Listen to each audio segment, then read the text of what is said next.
liquid over a very large range of temperatures, reducing the chance of accidental boiling, and they allow the system to be operated at much higher temperatures, which increases efficiency, and at much lower pressure than water. The high pressures required for water-cooled reactors add a lot of complexity and size and the potential to explode. Perhaps the worst downside of the common modern reactor is the waste. They use only around 1% of the uranium extracted from the ground, the U-235. Some of the U-238 gets converted to fissile plutonium by absorbing neutrons, but most of it is either unused or converted to heavier non-fissile elements. These are the so-called transuranic actinides, elements heavier than uranium on the actinide sequence of the periodic table. They are very radioactive and have half-lives of tens of thousands of years. That means they're dangerous on geological timescales. And there is literally no place on Earth we can guarantee their containment vessels will be safe against earthquakes, volcanic activity, or eventual crushing by ice age glaciers. A possible solution to this nightmare waste disposal issue is to try to burn all of the heavy nuclei as fuel. One way to do this is to use fast neutrons. A fast reactor doesn't try to slow down the neutrons. That means U-238 can split along with U-235, and along with any actinide that happens to be produced by neutron absorption. The waste products of a fast reactor are the fission products, much smaller nuclei than the actinides. Some of these are incredibly nasty, like cesium-137, but they have half-lives of centuries, not tens of millennia. So safe storage is at least plausible. Fast neutron reactors get to be smaller than their slow thermal cousins because they don't need a neutron moderator. That makes them ideal for things like submarines. The issue with these guys is that you need much more enriched fuel. The U-235 content needs to be over 20%, several times higher than in a thermal reactor. And that's just because the overall fission rate is much lower per fast neutron compared to slow neutrons. That enrichment is expensive, and so after abundant natural uranium deposits were discovered and fuel became cheap, commercial interests opted for the thermal reactor, even though it wastes 99% of fuel and leads to eons of looming environmental catastrophe. Fast reactors also have the advantage that they can create or breed their own fuel. Although fast neutrons don't hit nuclei as easily, when they do hit, they liberate more free neutrons than when a slow neutron causes fission, typically 2 to 3 neutrons per split. That means you have one neutron to contribute to the fission chain reaction and at least one more to be absorbed by a non-fissile element to turn it into something fissile. An element that can do this is called fertile. For example, uranium-238 is fertile because it can absorb a neutron and be transformed into plutonium-239. A typical breeder reactor includes a reactor core burning highly enriched uranium or plutonium surrounded by a blanket of fertile material that cycles into the core as it becomes fissile. Thermal and fast reactors have different advantages and disadvantages regarding nuclear proliferation. The waste of a thermal reactor isn't fissile, but it could be bred into fissile material.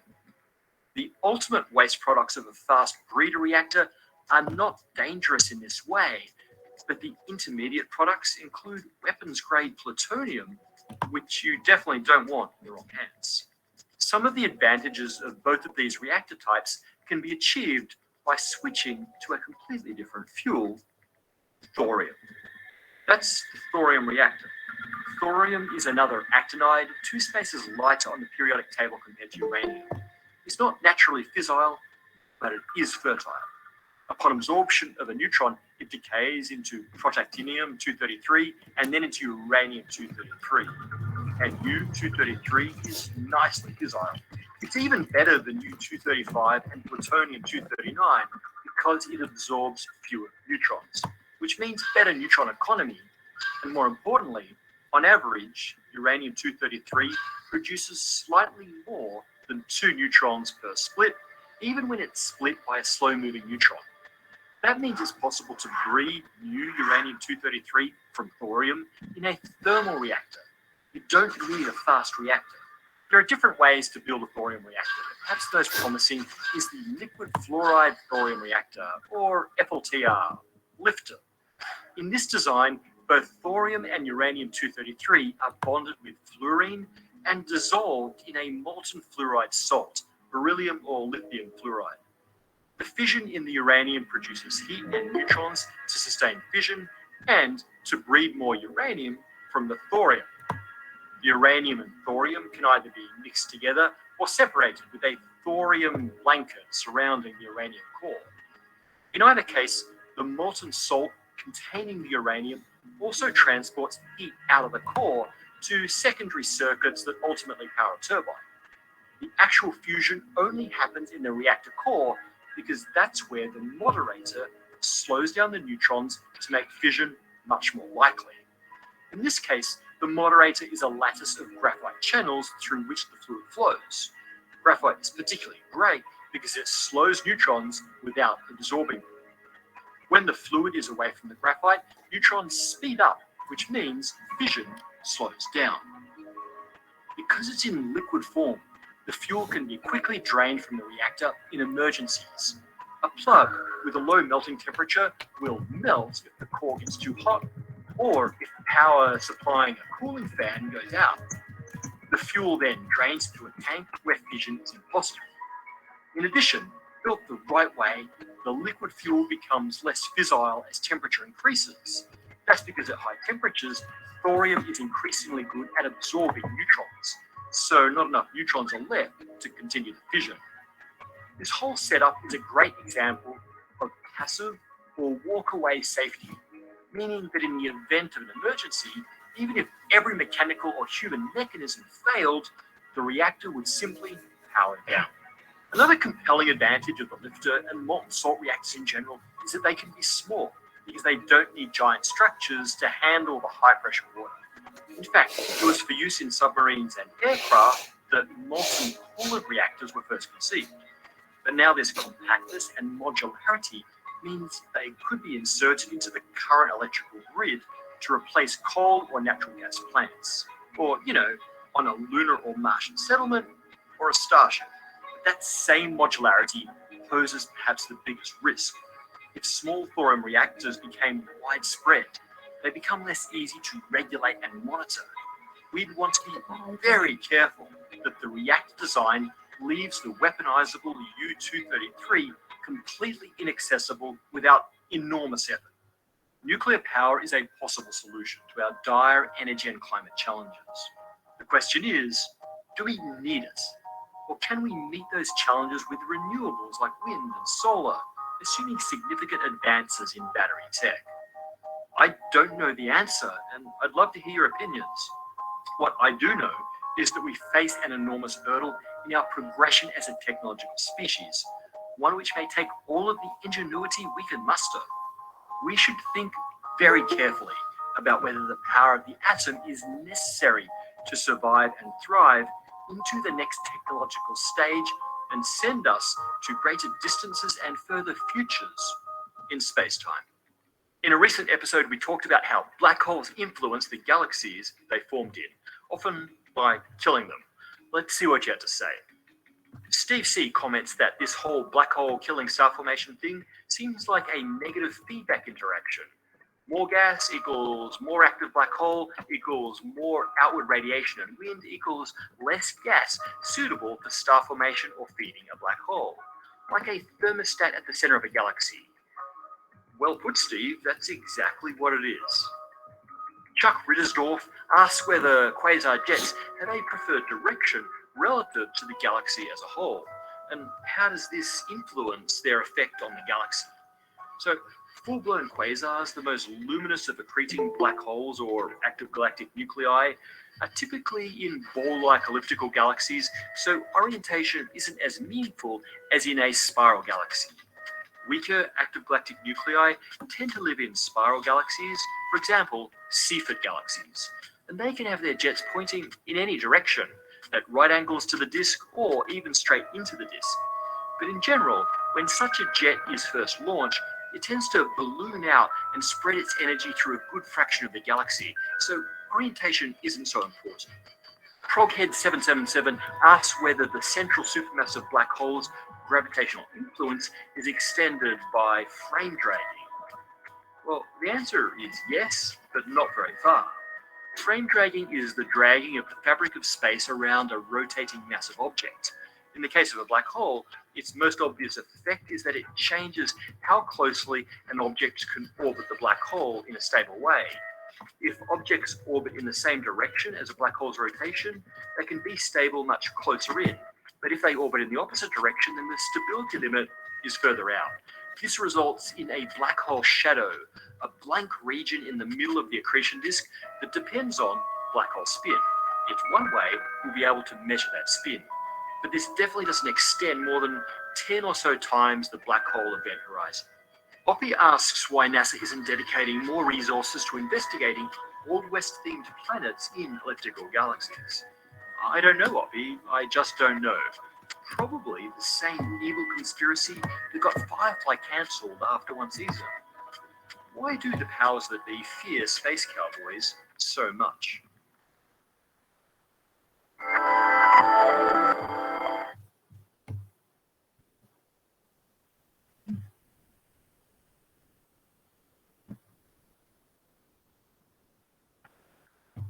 Oke, baik.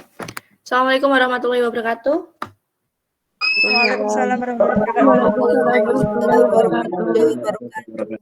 Selamat berjumpa kembali di perkuliahan inti hari ini. Saya tadi nggak tahu ya kalau yang aja online ya.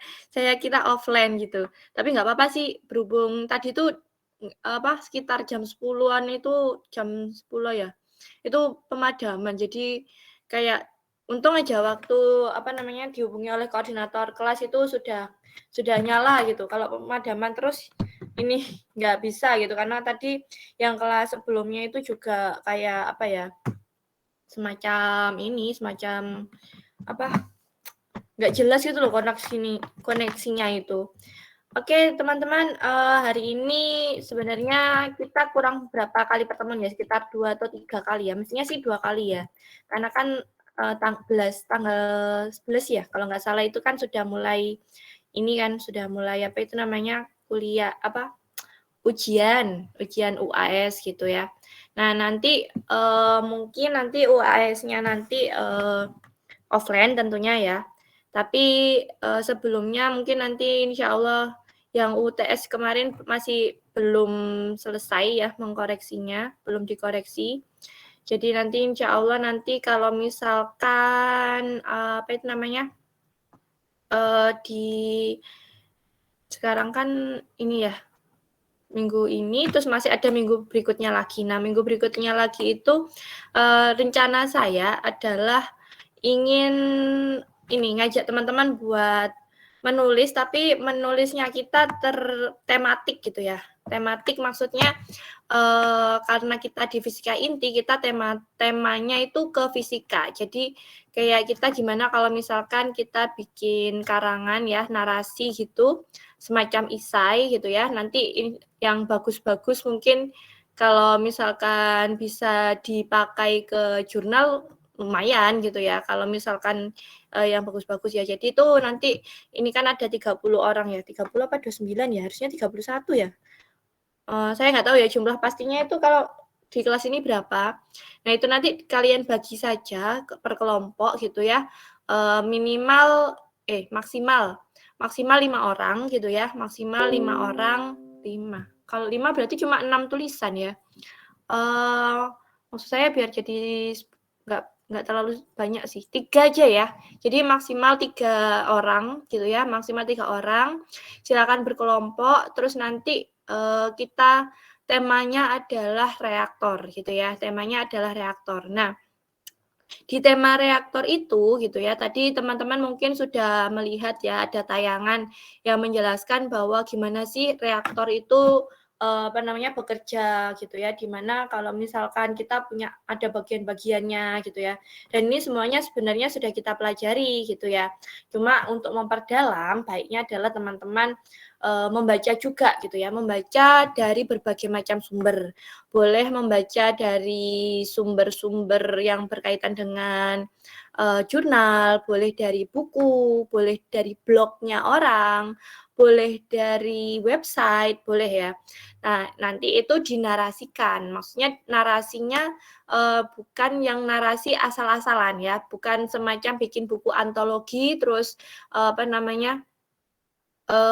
ngarang bebas gitu enggak, tapi harus berdasarkan informasi yang didapatkan dari sebuah referensi. Jadi nanti tetap nulisnya pakai sebuah referensi, tapi itu disusun dari kalimatnya teman-teman sendiri gitu ya. Nah, nanti akan kelihatan mana yang cuma copy paste, mana yang memang menyusun, menulis gitu ya. Karena nanti itu goalnya adalah kita bisa mendapatkan sebuah review tentang reaktor gitu ya. Nah, ini sebelum ke arah tugasnya gitu ya, saya akan melanjutkan dulu tentang pembahasan mengenai reaktor gitu ya. Nah, sebenarnya kalau misalkan kita belajar tentang reaktor gitu ya, sebenarnya kita akan mengawali tentang pembahasan mengenai apa itu nuklir kayak gitu ya. Di mana ini sudah dibahas di di bab-bab sebelumnya gitu ya, di pertemuan sebelumnya bersama gitu ya, bahwa kalau nuklir itu ya memang sebuah sebutan bentuk suatu hal yang mengalami sebuah reaksi inti gitu ya, baik yang namanya reaksi fisi maupun yang reaksi fusi gitu ya. Nah, reaksi fisi sendiri kita kenal sebagai sebuah reaksi pemisahan antara di dalam unsur tersebut. Sedangkan kalau reaksi fusi maka dia diarahkan sebagai dia adalah merupakan reaksi penggabungan. Nah, sumber energi nuklir yang paling sering kita gunakan itu adalah PLTN gitu ya. Di mana PLTN ini kalau misalkan ada di beberapa negara itu digunakan sebagai digunakan sebagai apa ya istilahnya ya? Pembangkit listrik gitu ya. Jadi kalau misalkan teman-teman lihat kalau di kita mungkin belum ada PLTN, tapi di banyak negara gitu ya, itu sudah ada PLTN-nya dan punya nama masing-masing gitu ya. Nah,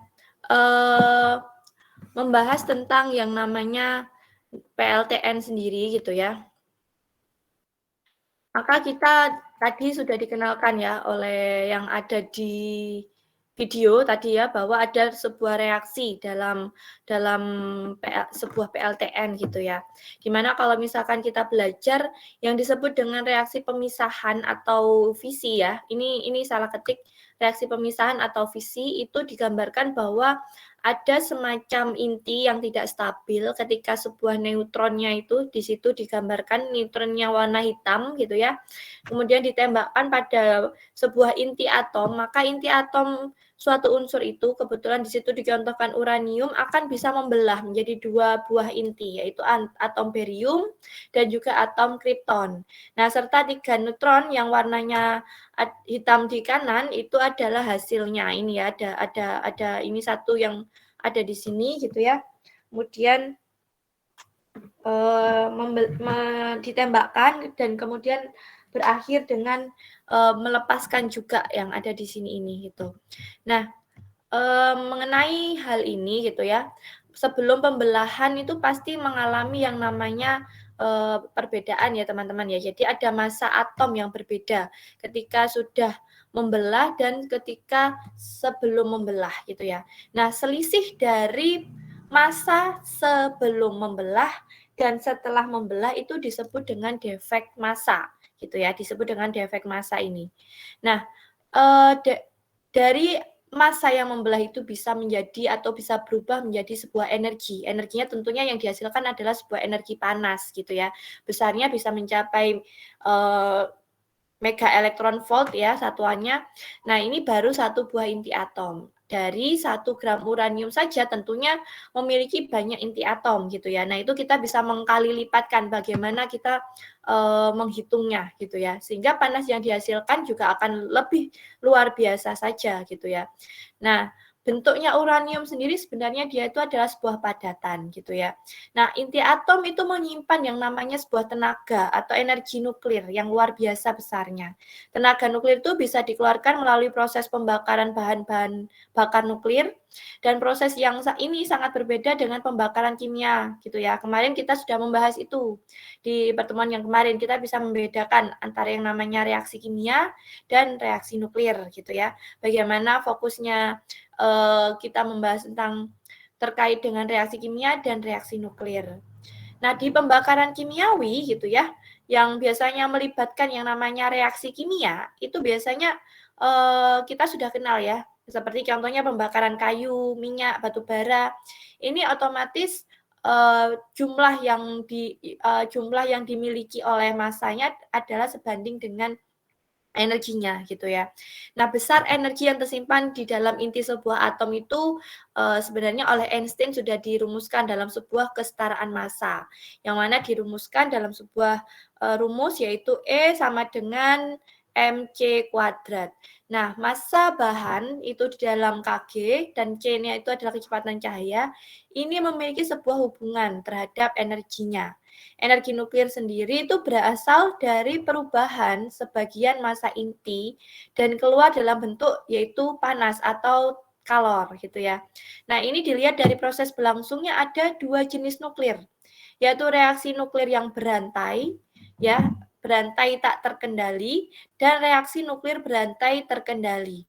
Nah, reaksi-reaksi yang terjadi ini pasti reaksi berantai yang terus-menerus itu berarti berantai. Kalau cuma 1 kali artinya dia reaksinya tunggal ya, tidak berantai. Nah, reaksi ini yang bisa dikendalikan dan tidak bisa dikendalikan sesuai yang saya jelaskan di minggu lalu bahwa bisa menjadi 2 hal yang berbeda.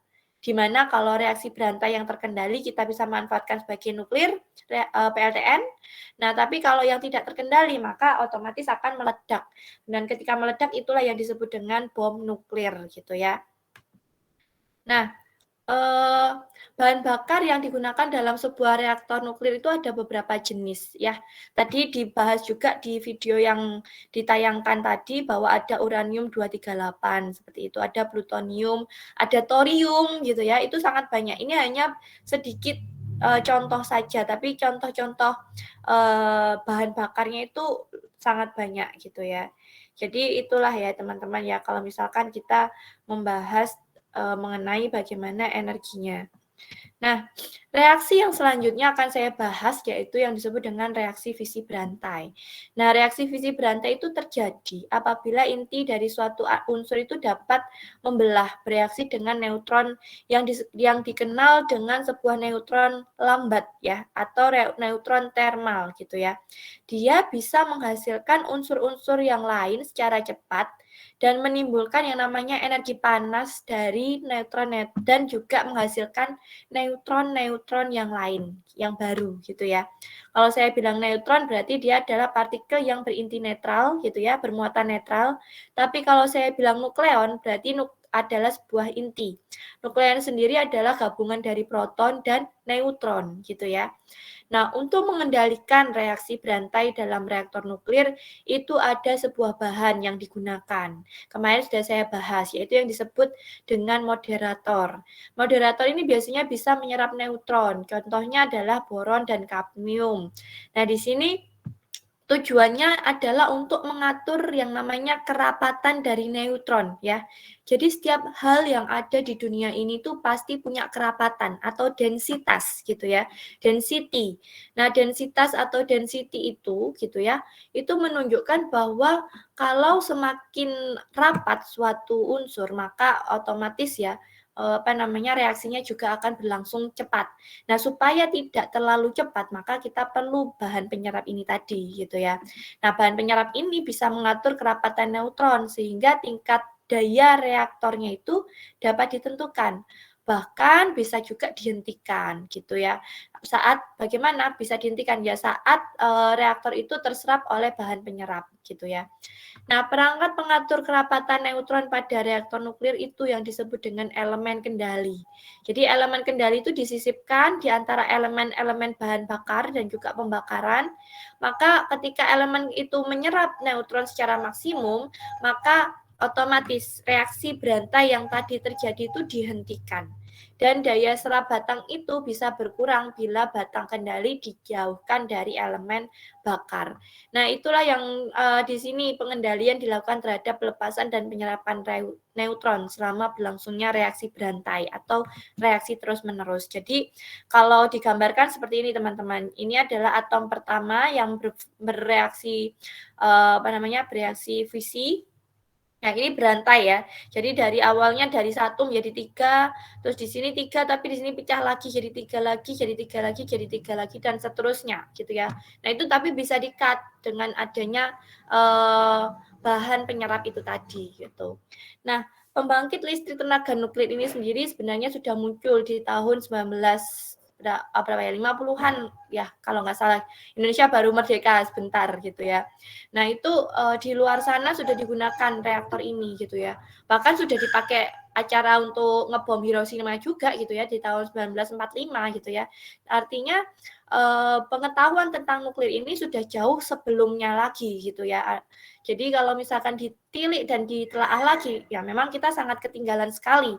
Mulai dari informasi keilmuannya sampai ke teknologinya gitu ya. Nah, nanti akan saya bahas kalau misalkan andai kata Indonesia itu punya PLTN itu seperti apa gitu ya. Nah, kalau misalkan kita menilik gitu ya, PLTN atau berdasarkan sejarah pembangkit listrik tenaga nuklir di dunia sendiri gitu ya. Ini berasal dari seorang ilmuwan yang bernama Fermi ya, Enrico Fermi gitu ya. Enrico Fermi ini bisa memperoleh reaksi nuklir yang berantai yang bisa dikendalikan gitu ya. Nah, reaktor nuklirnya sendiri itu waktu itu masih dirahasiakan dan dibangun di bawah sebuah stadion stadion dari Universitas Chicago gitu ya. Nah, di situ ternyata listrik pertama kali dihasilkan dari PLTN yang tidak di Chicago tapi di Idaho gitu ya pada tahun 1951. Nah, tahun 1954 skala kecil PLTN itu juga mulai dioperasikan di Rusia. Tapi bukan Chernobyl ya, masih berbeda ya. Nah, PLTN pertama di dunia yang memenuhi syarat komersial yang pertama kali digunakan pada tahun 1956 itu di Clamberhan, di Calder ya. Nah, sampai saat ini itu sebenarnya di dunia itu sudah ada 443 PLTN. Ini data dari beberapa tahun yang lalu ya. Kurang tahu kalau misalkan data tepat pada tahun 2022 ini. Berapa PLTN yang sudah mulai digunakan, berapa yang masih dibangun dan masih direncanakan gitu ya. Nah, artinya 17% daya listrik dunia itu berdasar dari sebuah reaksi nuklir gitu ya.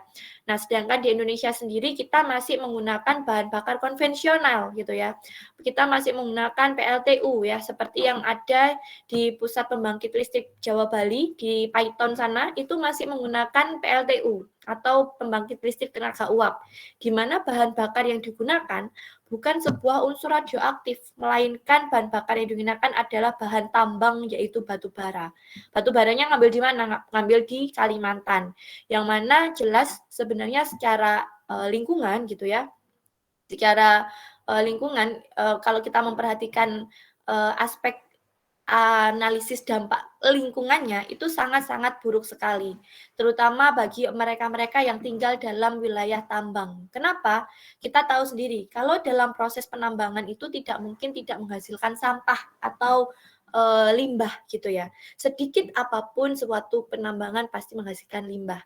Dan di mana kalau misalkan kita tahu batu bara itu bukan merupakan bahan yang sehat. Dia adalah sebuah karbon. Kalau misalkan pun itu terjadi pembakaran dan masuk ke tubuh gitu ya, itu juga menghasilkan reaksi kimia yang cukup tidak baik untuk tubuh kita gitu ya. Sama halnya kalau misalkan kita makan makanan yang dibakar, sate ya, makan makanan yang dibakar menggunakan arang. Sebenarnya kita sedang memanfaatkan bahan bakar arang gitu ya. Arang itu juga merupakan karbon Ya, hanya saja dia belum menjadi sebuah batu bara. Dia masih merupakan sebuah karbon atau kita sebutnya dengan arang gitu ya. Nah, arang ini dalam proses pembakarannya otomatis akan menghasilkan karbon dan karbon ini bisa masuk ke makanan yang dibakar tadi. Oleh karenanya kalau misalkan kita makan yang bakar-bakar sebaiknya ya nggak setiap hari makan bakar-bakar sate seperti itu ya. Karena itu tadi sedikit banyak yang namanya residu dari sebuah karbon itu bisa melekat dalam sebuah bahan makanan.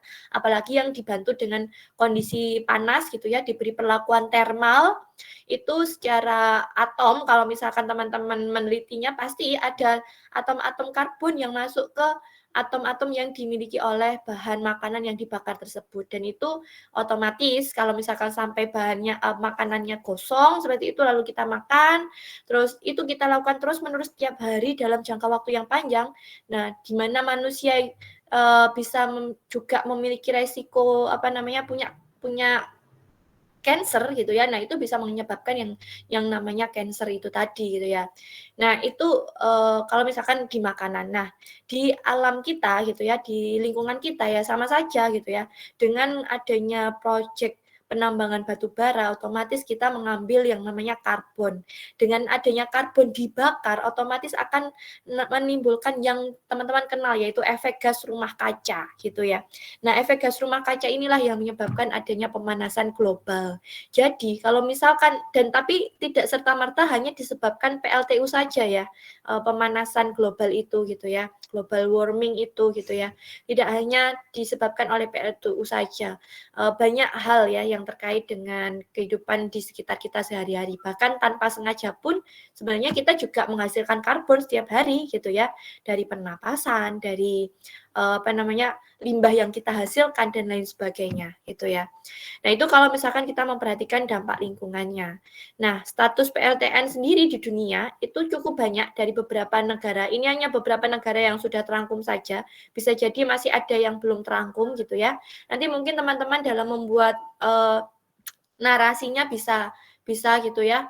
Mungkin fokus ke satu PLTN mulai dari mungkin di Amerika Serikat itu dia dikatakan di sini punya sejumlah 104 unit gitu ya PLTN-nya di mana itu semuanya beroperasi dan menghasilkan sekitar 99 gigawatt gitu ya, sangat besar sekali gitu ya. Sedangkan di Jepang sendiri masih ada yang akan dikonstruksi, masih akan ada yang dibangun itu ya. Di Rusia juga gitu ya. Nah, ini saya kurang tahu sekarang sudah muncul atau belum karena ini masih data lama gitu ya. Nah, itu mungkin nanti bisa teman-teman ulik gitu ya. Jadi sebuah tema atau sebuah review terhadap PLTN yang ada di dunia ini gitu ya. Jadi teman-teman fokus ke satu PLTN boleh, banyak PLTN juga boleh, entah membahas tentang operasinya, daya yang dihasilkan, entah membahas tentang limbahnya, entah membahas tentang perkembangan pembangunannya, entah membahas tentang keamanannya gitu ya. Nah, nanti teman-teman bisa melakukan review terhadap itu semua gitu ya. Jadi buat narasinya seperti itu.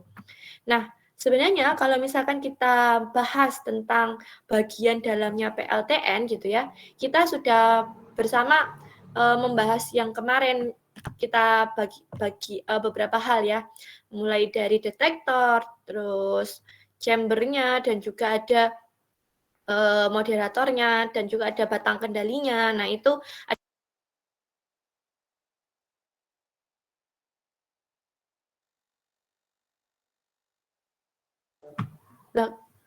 aku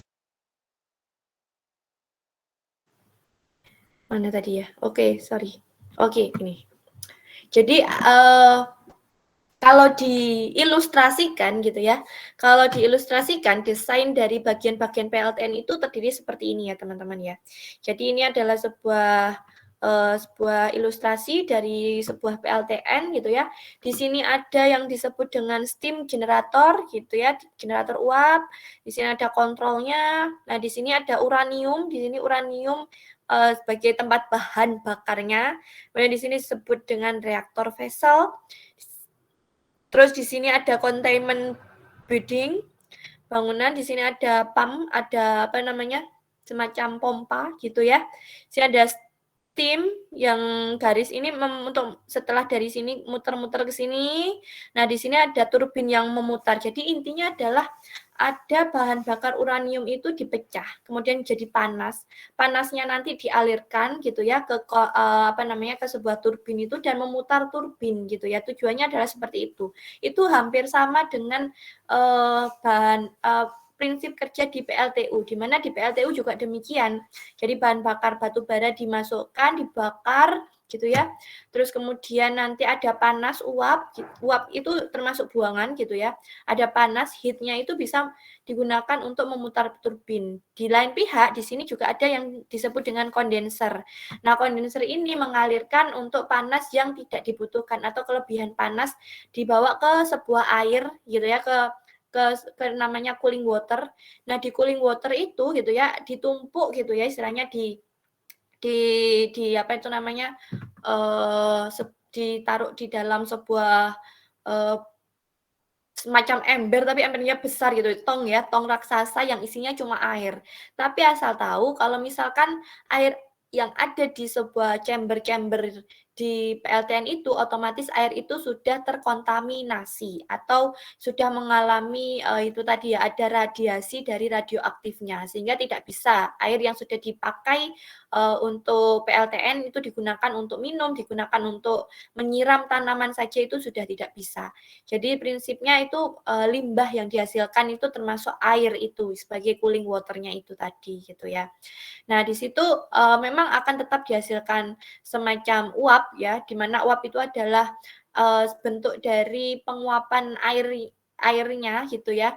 Nah, itu hampir sama dengan yang ada di PLTN batubara, PLTU batubara gitu ya.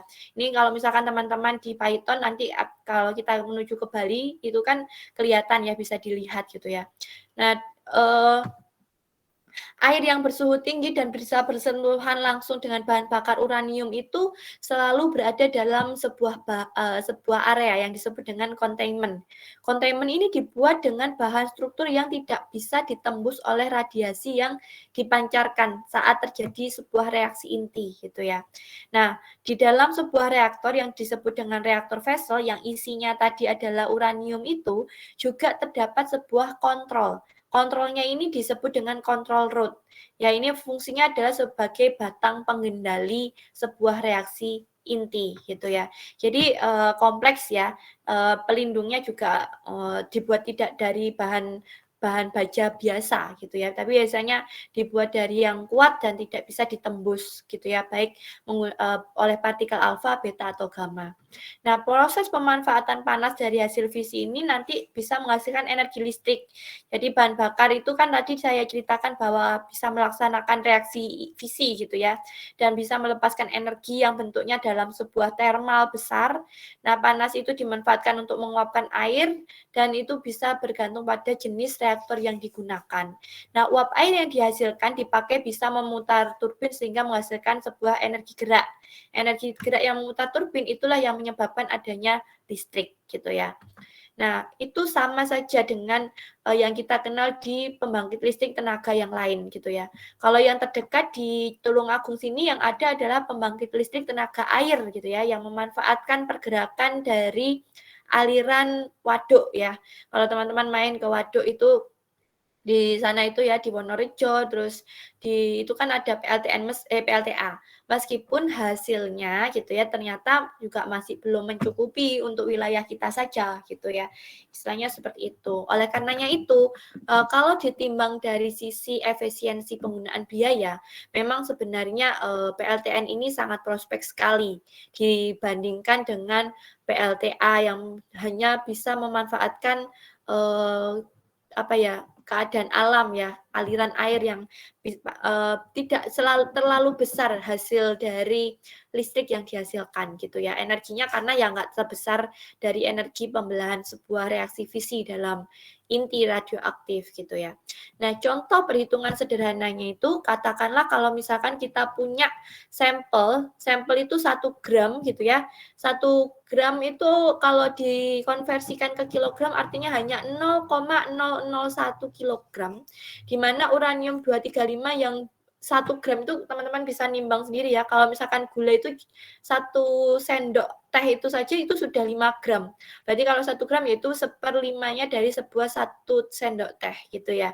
Kalau misalkan mau dibikin sebuah pengandaian gitu ya. Cuma segitu saja. Katakanlah cuma segitu saja, cuma 1 gram saja. Itu jumlah atom yang ada dalam bahan bakarnya itu sejumlah 25,6 kali 10 pangkat 23. Itu pangkat ya. Di sini ini mohon maaf ada pangkatnya maksudnya.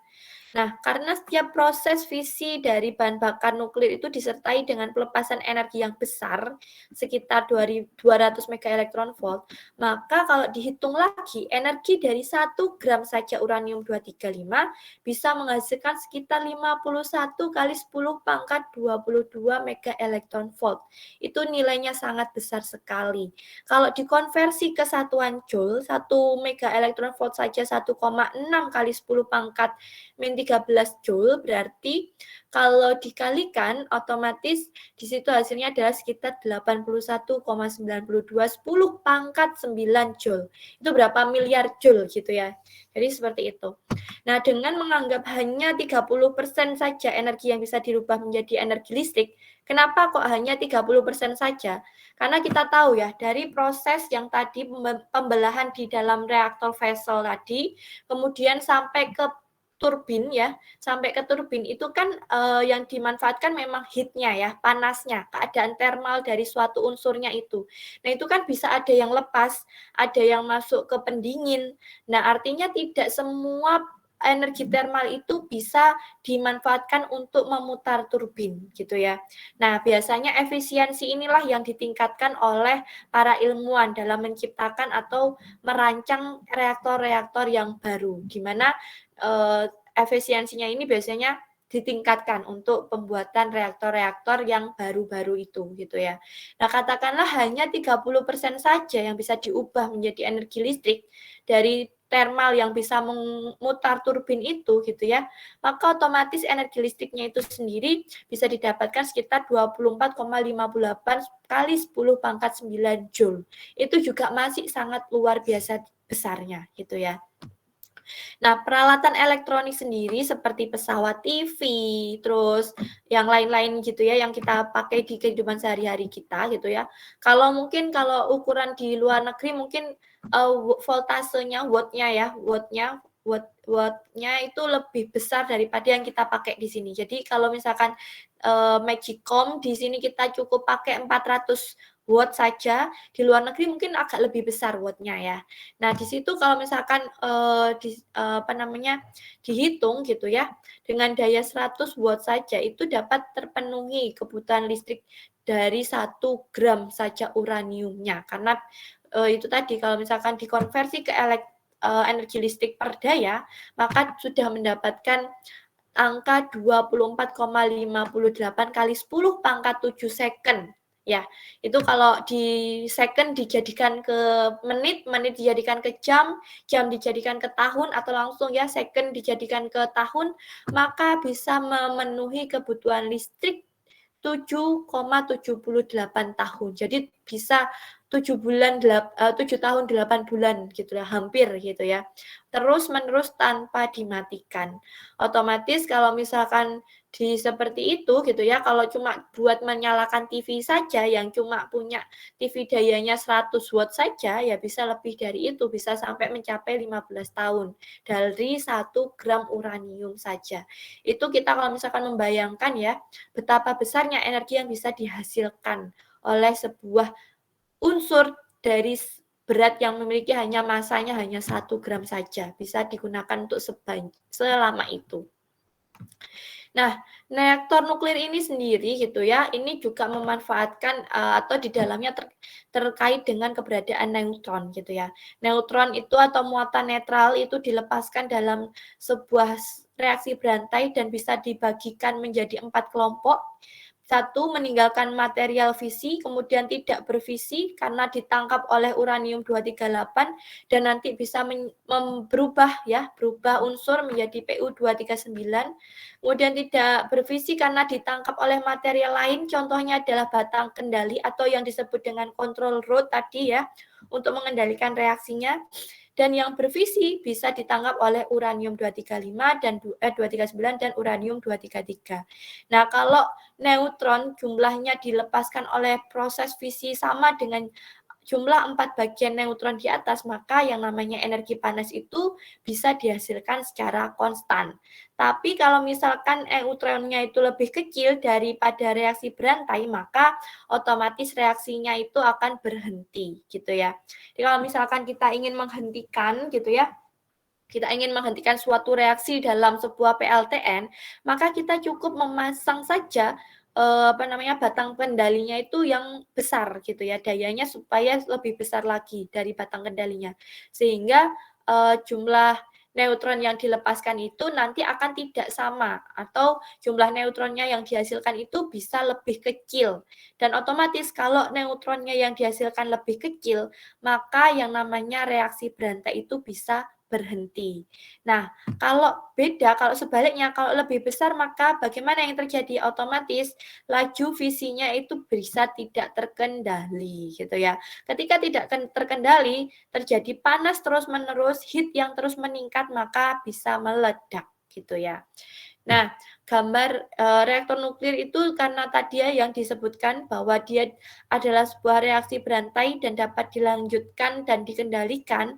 Reaktor ini sebenarnya merupakan sebuah wadah bahan-bahan fisi di mana reaktor berantai itu bisa terus-menerus terjadi tanpa berhenti untuk reaksi pembelahan fisi intinya itu.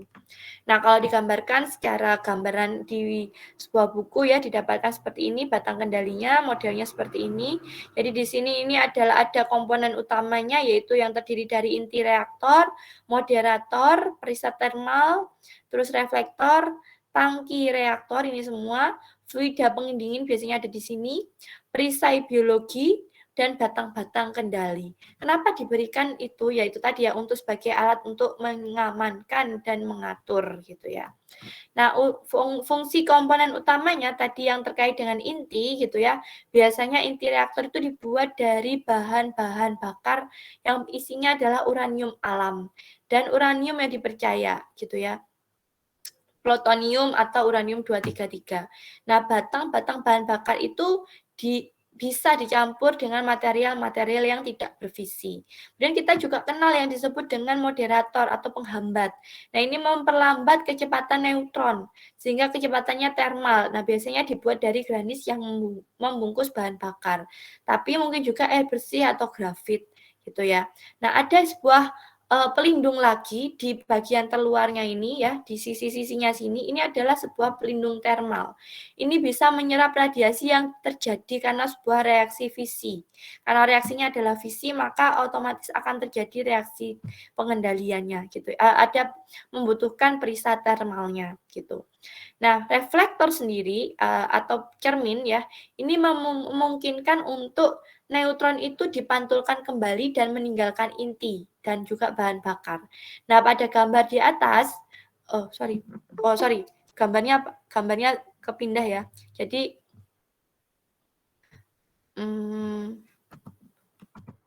nah, pada gambar yang ini ya, maka ini adalah inti reaktornya kalau digambarkan seperti itu. Jadi fungsinya adalah itu ya, reflektor itu. Jadi dia bisa diletakkan dalam sebuah perisai termalnya. Kemudian yang saya katakan tadi adalah sebuah ember ya, ember itu maksudnya adalah tangki reaktor. Itu untuk membungkus seluruh inti reaktor, reflektor dan perisai termal gitu ya. Atau juga bisa mengalirkan ke aliran yang mengelilingi inti reaktor. Nah, ada sebuah fluida yang disebut dengan fluida pendingin, bisa berupa air atau unsur yang lainnya, itu membawa panas yang dihasilkan oleh proses fisi untuk berbagai keperluan. Antara lain sebagai pemanas air, terus tenaga uap, dan lain sebagainya. Nah, ada yang disebut dengan perisai biologi. Nah, ini perisai biologi itu fungsinya adalah membungkus reaktor untuk menahan dan melemahkan semua radiasi yang mematikan akibat proses reaksi fisi. Nah, perisai biologi ini bisa terbuat dari besi, timah, beton, dan dicampur dengan oksida besi. Nah, batang-batang kendali sendiri ini punya fungsi juga gitu ya. Gambarnya seperti ini, batang-batang kendali. Jadi dia berupa batang-batang tapi nggak cuma batang aja ya. Nah, di sini otomatis ada unsur-unsur penyusunnya saja, mulai dari materialnya, terus komponen instrumennya, sampai ke bagaimana dia dipasang di situ gitu ya. Nah, untuk yang batang kendali gitu ya, maka batang kendali ini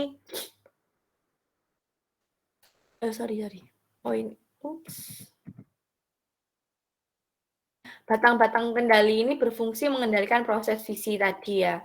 Jadi bisa dari boron, bisa dari hafnium yang bisa menyerap neutron gitu ya. Nah, gambarnya seperti ini. Ini yang kanan itu untuk inti aluminium, yang kiri ini adalah batang kendali gitu ya. Nah, macam-macam reaktor nuklir itu terdiri dari banyak hal. Yang pertama adalah LWR, PWR gitu ya, BWR dan seterusnya gitu ya. Itu maksudnya punya spesifikasi. Jadi spesifikasi kalau LWR berarti reaktornya air ringan gitu ya. Air ringan itu maksudnya adalah yang digunakan sebagai pendinginnya itu berupa air ringan gitu. Nah, kalau yang heavy reaktor itu yang digunakan sebagai bahannya gitu ya, itu adalah air berat. Nah, ini agak berbeda gitu ya. Nah, dampak dan penanganan dari pemanfaatan nuklir dari pembangkit listrik gitu ya. Kita mengenal ada banyak dampaknya, baik dampak positif maupun dampak negatif. Kenapa? Gitu ya, pasti setiap hal itu ada positifnya dan ada negatifnya. Dampak positifnya itu terjadi ketika kita bisa menghasilkan daya listrik yang besar sehingga tidak ada lagi beban penggunaan pemakaian daya listrik gitu ya. Contohnya adalah pemadaman bergilir, mestinya tidak ada lagi. Nah, harusnya sih demikian ya. Jadi kalau misalkan kemarin malam pemadaman bergilir di rumah saya, terus tadi pagi itu juga demikian. Nah, ini kayaknya emang Tulungagung perlu PLTN gitu ya. Tapi gitu ya, sisi lain PLTN ini punya dampak negatif gitu ya. Dia bisa membahayakan dan mengancam keselamatan gitu ya. Kenapa? Ini dari radio dan dari radiasi gitu ya. Dari radiasi yang terjadi ketika radioaktif itu yang dipancarkan gitu ya bisa menembus tangki tadi dan mengenai kulit atau tubuh manusianya gitu ya. Sedangkan ada radiasi yang tidak langsung gitu ya, di mana radiasi ini bisa melalui makanan, minuman yang sudah tercemar oleh radioaktif. Contohnya apa? Misalkan teman-teman tahu Fukushima. Terus Fukushima itu kan sudah meledak. Nah, di Fukushima adalah suatu daerah yang dekat dengan air. Otomatis dong air laut maksud saya ya. Otomatis Fukushima di situ sangat berperan ketika ada ledakan dan juga pastinya sedikit banyak juga ada radiasi ke area lingkungannya gitu ya. Dan di situ kalau misalkan teman-teman makan ikan dari Fukushima terus tercemar radioaktif gitu, itu kemungkinan bisa saja gitu ya. Nah, kemudian apa cara atau bagaimana metode untuk membuang limbah-limbah radionuklir gitu ya. Nah, ini sebenarnya banyak ya, tapi ada 3 metode yang digunakan untuk membuang limbah nuklir. Jadi sebenarnya nggak cuma ini aja metodenya, dan metode pembuangan limbah nuklir juga tiap tahun juga mengalami perkembangan gitu ya. Yang pertama adalah pengenceran dan penyebaran atau olive dilute dan disperse gitu ya. Limbah ini yang awalnya dalam kondisi yang pekat gitu ya, konsentrasinya gitu ya, maka akan diperkecil konsentrasinya hingga sampai rendah dan bisa dan wajib diencerkan dan dilarutkan dalam tingkatan yang sama, yang aman gitu ya.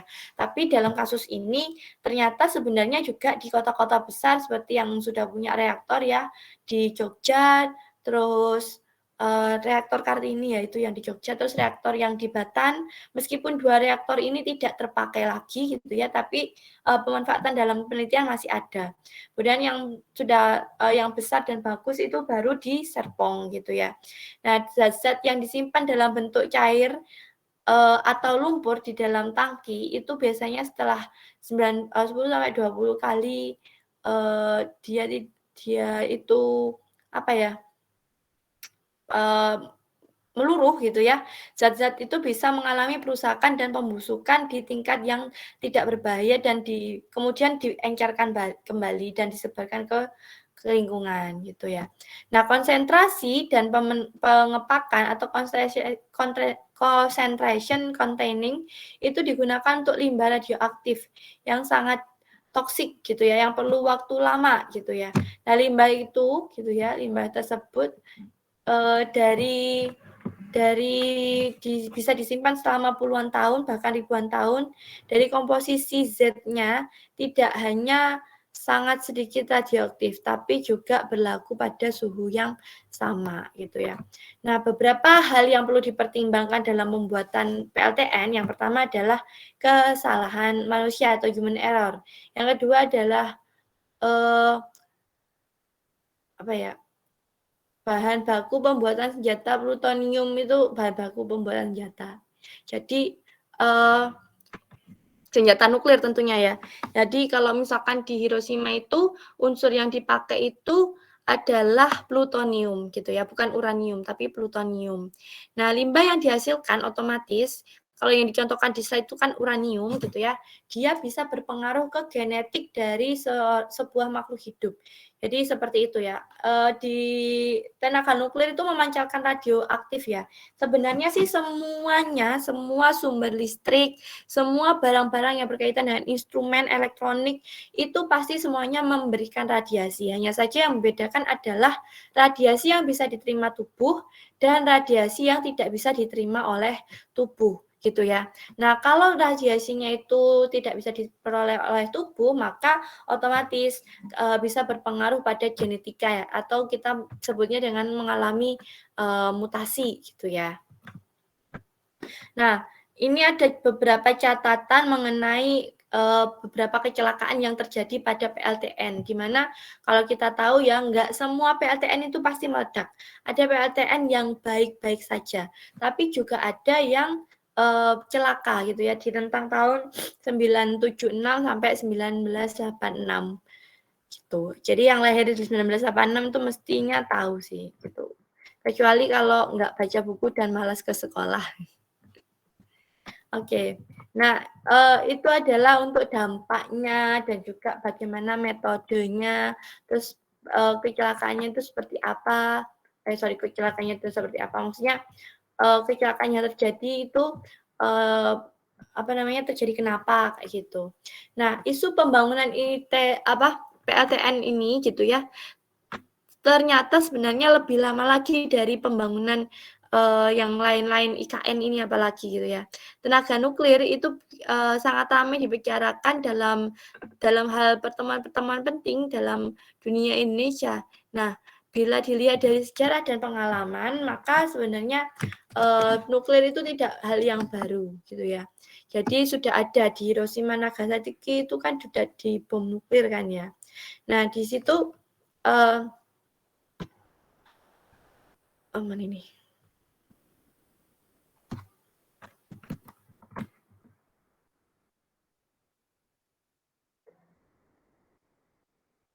Di situ contohnya juga banyak gitu ya, masyarakat Indonesia itu yang menentang pembangunan PLTN. Ini seperti yang saya ceritakan di tempo waktu lalu bahwa sebenarnya PLTN itu akan dibangun di wilayah perairan dekat dari Gorontalo.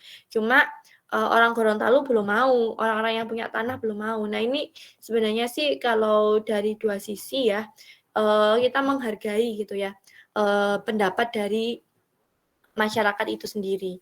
Nah, tapi gitu ya, kalau misalkan kita menilai lagi gitu ya, di mana populasi manusia itu semakin lama bertambah, kebutuhan industri bertambah, kebutuhan rumah tangga bertambah dalam hal listrik ya, otomatis bertambah.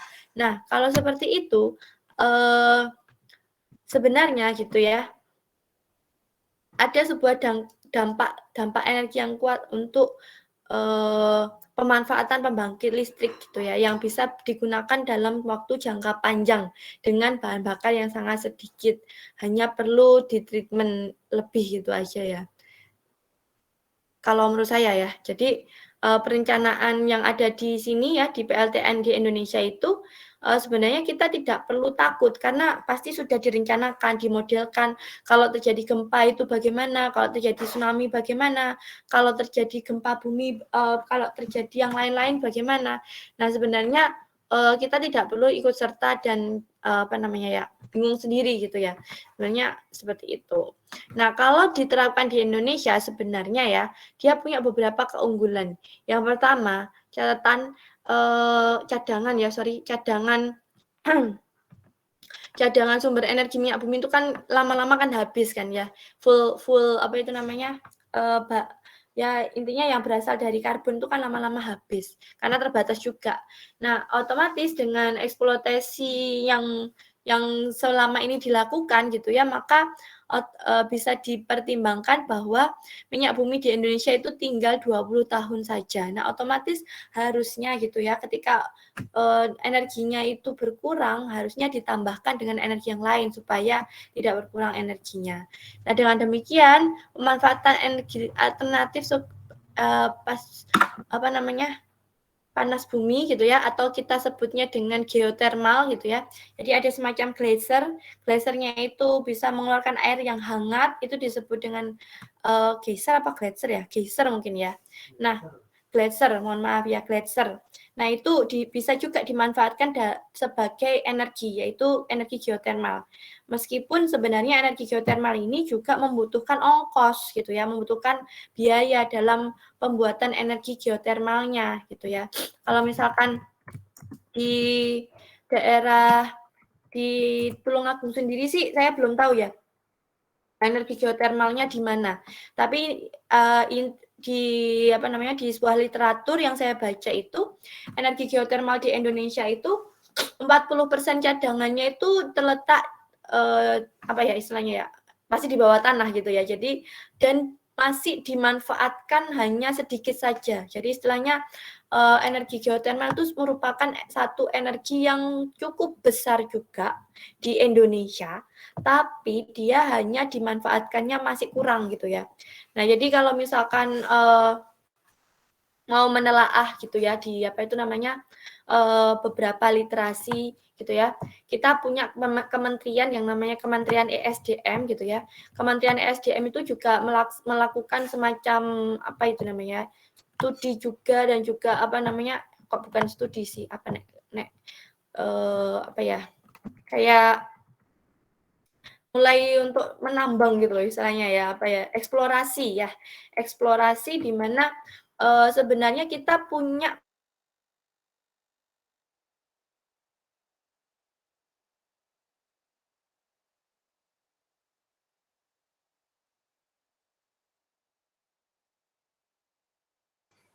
terlepas koneksinya. Saya ulang lagi, mana tadi ya? Oh ini.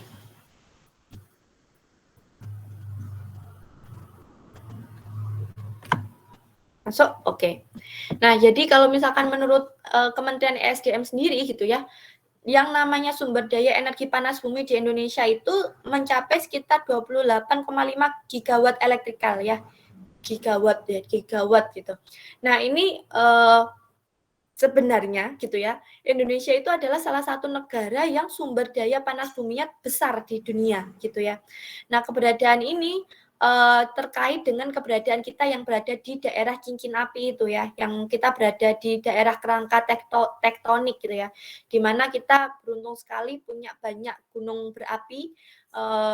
Di Tulungagung sendiri juga sangat dekat dengan gunung berapi, yaitu gunung ini di Kediri itu gunung Kelut ya, itu kan juga gunung berapi ya. Nah ini sebenarnya merupakan sebuah sumber energi terbarukan yang sangat potensial. Nah dari datanya si Kementerian SDM ya, Kementerian Energi dan Sumber Daya Mineral gitu ya, ini sebenarnya yang sudah dimanfaatkan itu sekitar sekitar 1000, baru 1000 ya, tadi kan giga elektron watt ya. Nah, ini baru 1000 sekian megawatt gitu ya, sangat jauh sekali gitu ya. Yang mana di Indonesia sendiri sudah ada 13 pembangkit listrik tenaga panas bumi yang disebut dengan PLTP gitu ya. Dan itu tersebar di Indonesia gitu ya. Dari yang terpasang gitu ya.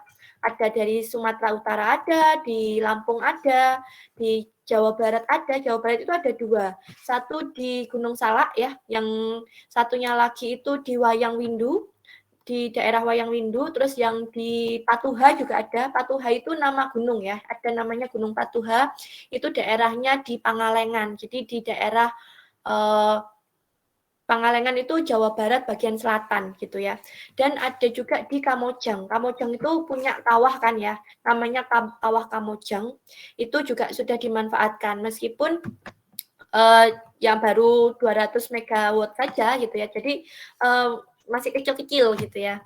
Nah, di Jawa Tengah itu ada di Dieng gitu ya. Nah, di Jawa Timur itu sepertinya belum ada gitu ya. Jadi kalau misalkan kita mau eksplorasi, mungkin kalau misalkan di daerah teman-teman yang sekitar Jawa Timur sini mungkin menemukan sumber gitu ya, itu bisa dieksplorasi, tapi ya harus dilakukan semacam survei dulu gitu ya. Kalau hasil dari panasnya itu tidak terlalu besar gitu ya, biasanya nggak dimanfaatkan gitu ya. Jadi istilahnya seperti itu. Nah, sebenarnya sih ini adalah sebuah terobosan yang sangat baik, dimana kalau misalkan kita kenal ya, ada PLTN dan ada PLTP tadi ya, PLTP itu pembangkit listrik tenaga panas bumi ya, PLTP itu kalau misalkan dilihat gitu ya, limbahnya gitu ya, limbahnya itu akan sangat banyak yang dihasilkan nuklir daripada yang dihasilkan oleh PLTP gitu ya. Nah, di mana energi panas bumi itu kan memang berasal dari bumi saja ya, dari dalam bumi saja gitu ya. Di situ bisa harusnya kalau misalkan dimanfaatkan gitu ya, dia adalah pemanfaatan energi panas yang di mana itu secara garis besar nantinya itu kan dia akan mengeluarkan semacam uap air ya atau steam tadi. Kalau di nuklir kan dia dibuat ya, steamnya itu dibuat. Kalau ini kan memang dari sumbernya, dari dalam buminya itu ada steam yang dihasilkan dari panas buminya. Dan steam yang dihasilkan itu bisa langsung digunakan, diarahkan ke mana? Diarahkan ke turbin. Turbinnya bisa berputar dan bisa membangkitkan dan menghasilkan energi listrik. Nah, setelah selesai steam yang panas yang mengarah ke turbin tadi itu bisa diarahkan ke kondenser juga gitu ya. Sama, mirip yang ada di PLTN, tapi skemanya berbeda. Kalau PLTN harus ada reaktor vessel dulu dibakar, direaksikan gitu ya, terjadi reaksi fisi, lalu steamnya itu dialirkan ke turbin, lalu sisanya dialirkan ke kondenser pendingin gitu ya. Nah, kalau yang di sini dari yang di PLTP gitu ya, pembangkit listrik tenaga panas bumi, itu dari steam langsung ke turbin, kemudian setelah dimanfaatkan di turbin, sisanya dibawa ke kondenser gitu ya. Kondensernya menjadi yang disebutnya airnya itu nanti air terkondensasi. Nah, air ini bisa recycle lagi jadi uap. Jadi secara alami demikian gitu ya. Tapi kalau panas buminya itu menghasilkan air panas atau yang kita kenal ya, kalau misalkan sumber air panas gitu ya, maka air panas tersebut harus dirubah terlebih dahulu dari atau menjadi uap air ya. Perubahan ini membutuhkan peralatan yang disebut dengan heat exchanger. Jadi dia pengubah panas ya, dia heat exchange. Jadi mengubah panas. Ini kalau misalkan dialirkan gitu ya, air panasnya itu dialirkan ke heat exchange, itu nanti bisa membuat semacam uap air. Artinya kita kembali lagi, sebenarnya panas bumi ini memiliki proyeksi minim buang limbah gitu ya, minim limbah gitu ya, ketimbang PLTN. Karena kalau PLTN otomatis air yang sudah dipakai sebagai kondenser, dia merupakan air yang sudah terradiasi ya, nggak bisa dimanfaatkan. Tapi kalau misalkan di PLTP gitu ya, air yang recycle-nya itu air buangannya bisa di-recycle lagi gitu ya. Istilahnya seperti itu. Jadi ini sebenarnya merupakan terobosan untuk sumber daya terbarukan, energi terbarukan gitu ya. Nah ini kalau saya sendiri sih tidak berkecimpung di dalamnya, tapi teman-teman di geofisika, ada teman saya yang di Lampung itu memang fokusnya ke geothermal, tapi geothermal yang ada di Lampung gitu ya. Jadi kerjaannya ya masuk-masuk ke sawah, terus masuk-masuk ke hutan, nemukan sumber-sumber ini panas gitu ya, entah itu sumber air panas atau kalau ada sumber air panas otomatis di bawahnya ada potensi geotermal yang bisa dimanfaatkan. Biasanya seperti itu.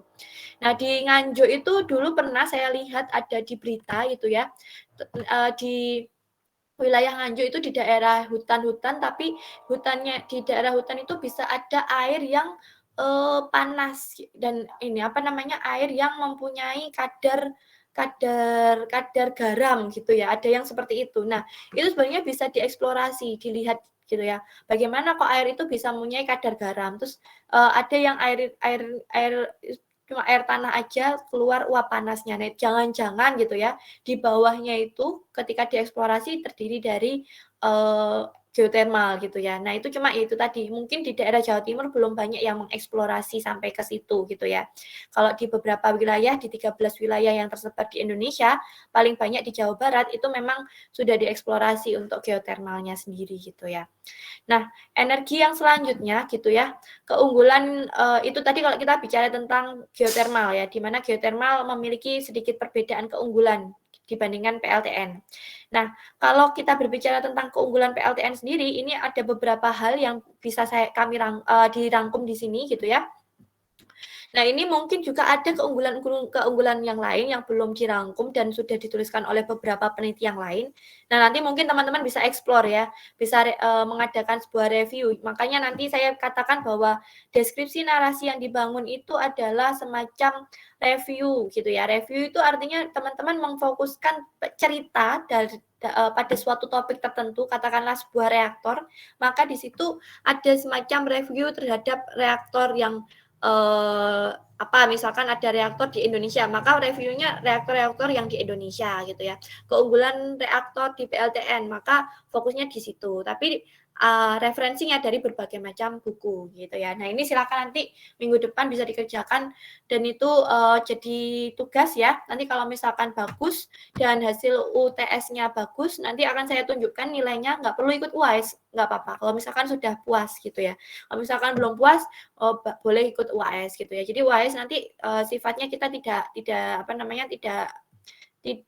wajib gitu ya. Kalau misalkan saya sudah puas nilai amin gitu ya, sudah nggak apa-apa, amin itu nanti nilainya itu gitu ya. Terus misalkan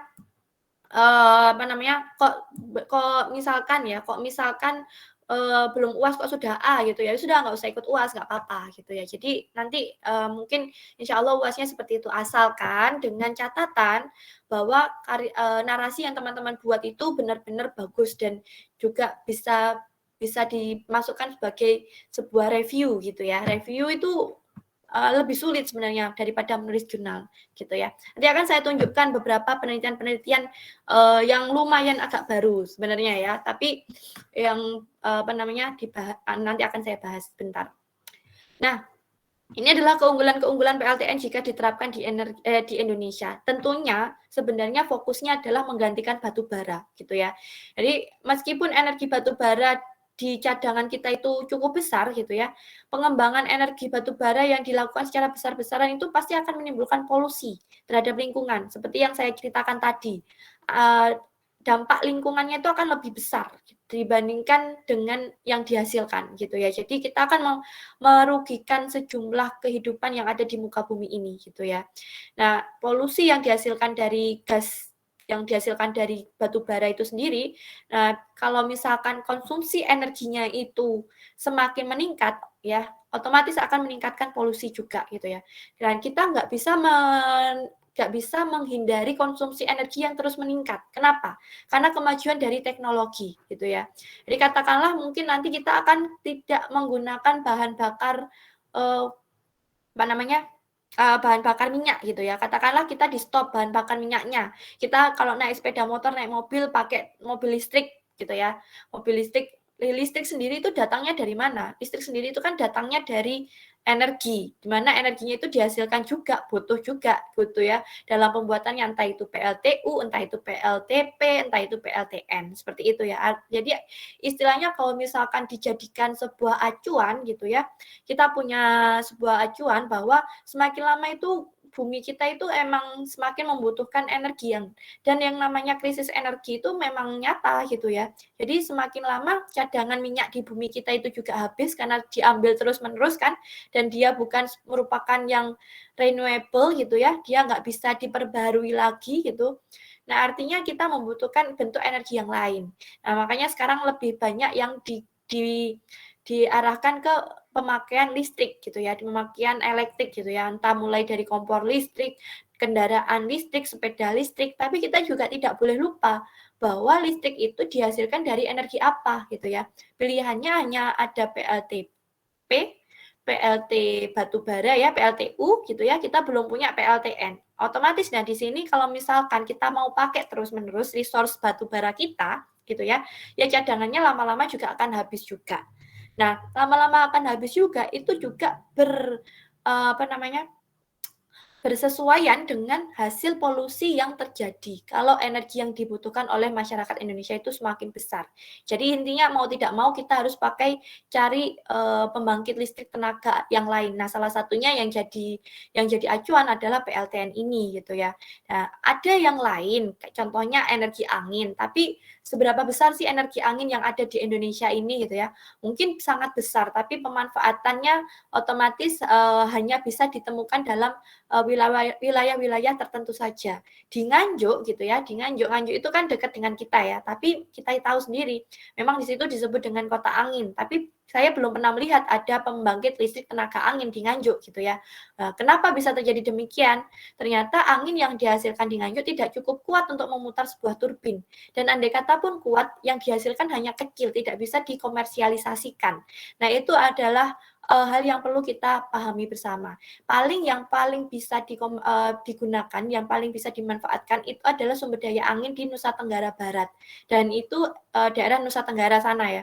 Nah, itu sendiri ya di Nusa Tenggara Timur juga ada, itu karena memang terdiri dari padang savana gitu ya.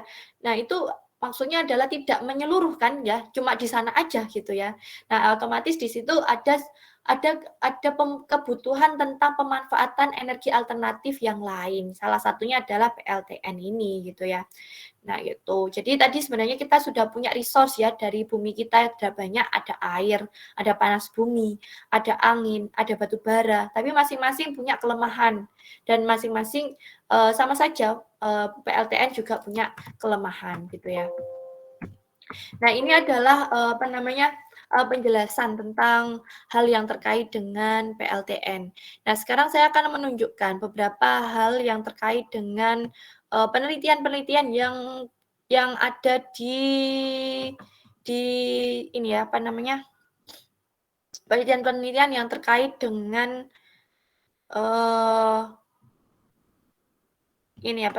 sebelumnya ke sini dulu kayaknya. Oke.